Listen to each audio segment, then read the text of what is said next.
Let us remember the word of God. The Gospel according to Saint John chapter 1 verses 29 and verses 36. Verse 29 and verse 36. మరునాడు యోహాను యేసు తన యొద్దకు రాగా చూచి, ఇదిగో లోక పాపమును మోసుకొని పోవు దేవుని గొర్రెపిల్ల. 36వ వచనం. అతడు నడుచుచున్న యేసు వైపు చూచి, ఇదిగో దేవుని గొర్రెపిల్ల అని చెప్పాడు. ఈ ఉదయకాలము 400 సంవత్సరాలు మలాఖీ గ్రంథం నుంచి మత్తయి సువార్త వరకు ఒక పెద్ద గ్యాప్ ఉన్నది. వాస్తవంగా బాప్తిస్మం ఇచ్చి యోహాను తండ్రి ఒక యాజకుడు. లూకా సువార్త 1వ అధ్యాయంలో మనం చూస్తాం. యాజకుడి కొడుకు ఏం కావాలి? నేను సైలెంట్ ఉంటే మీరే చెప్తారు. యాజకుడే కావాలి. మరి బాప్తిజం ఇచ్చి యోహాను ఏమయ్యాడండి? ప్రవక్త. యేసుక్రీస్తు మార్గాన్ని సిద్ధపరచడానికి యెషయా గ్రంథము 40వ అధ్యాయంలో రాయబడినటువంటి ప్రవక్త ఆయన. దేవుని మూలంగా పుట్టినటువంటి వ్యక్తి ఆయన. జకరియా, ఎలిజబెత్ ఏమైపోయారు? కురు వృద్ధులు అయిపోయారు. ఏమయ్యారు? జకరియా నమ్మలే దేవుని మాట, అందుకే ఏమయ్యాడు?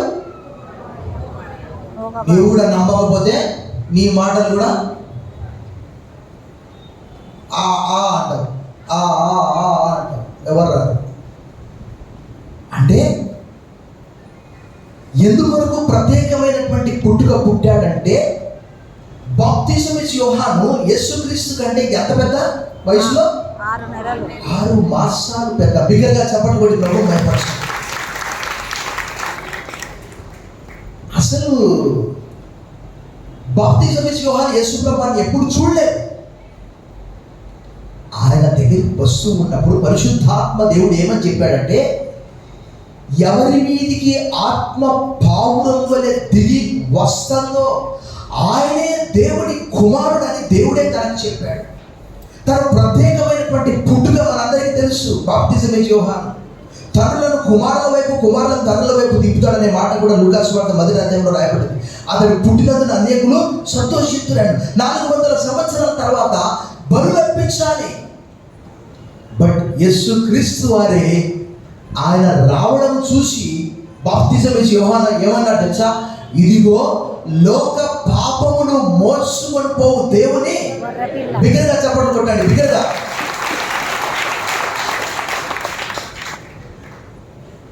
అది దేవుడే ఆ బాప్తిజం ఇచ్చి యోహానుకు బయలుపరిచాడు. ఆ గొర్రె పిల్ల యెషయా గ్రంథం 53వ అధ్యాయం ప్రకారం వధించబడ్డాడు.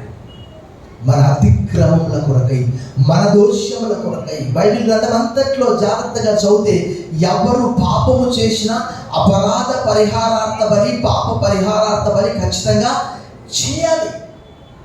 బట్ నూతన నిబంధనలో మొట్టమొదటిసారిగా ఏ బలి లేకుండా ఆయనే ఒక గొర్రె పిల్లవని వచ్చాడు. బిగ్గరగా చెప్పండి కూడా ప్రభు భయపరచు.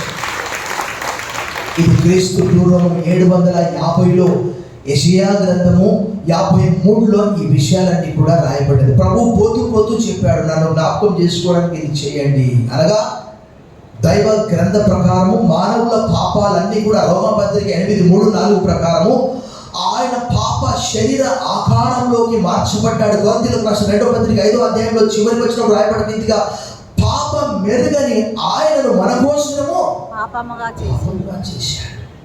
ప్రభు ఒక సవాలు విసిరాడు, నా యందు పాపము దాని మీలో మనమంతా ఎవరు? ఏ జాతి అంట? కులం కాదు, పాప జాతి అంట. మనమంతా ఎవరమంట? చెప్పండి. ఏ భేదము లేదు, అందరూ పాపం చేసి దేవుడు అనుగ్రహించి మహిమను. సో ప్రభు చెప్పినటువంటి do this in remembrance of me. మర్చిపోయే అవకాశం మెండుగా ఉన్నది కాబట్టి నన్ను జ్ఞాపకం చేసుకోవడానికి దీన్ని అనగా, ఒక్క మాటలో చెప్పాలంటే ఆయన సిలువ మరణ వేదనను మనకు రక్షణగా మార్చాడు. తల వంచి మనము ఆయన సిలువను జ్ఞాపకం చేసుకుందాం. సహోదరులు,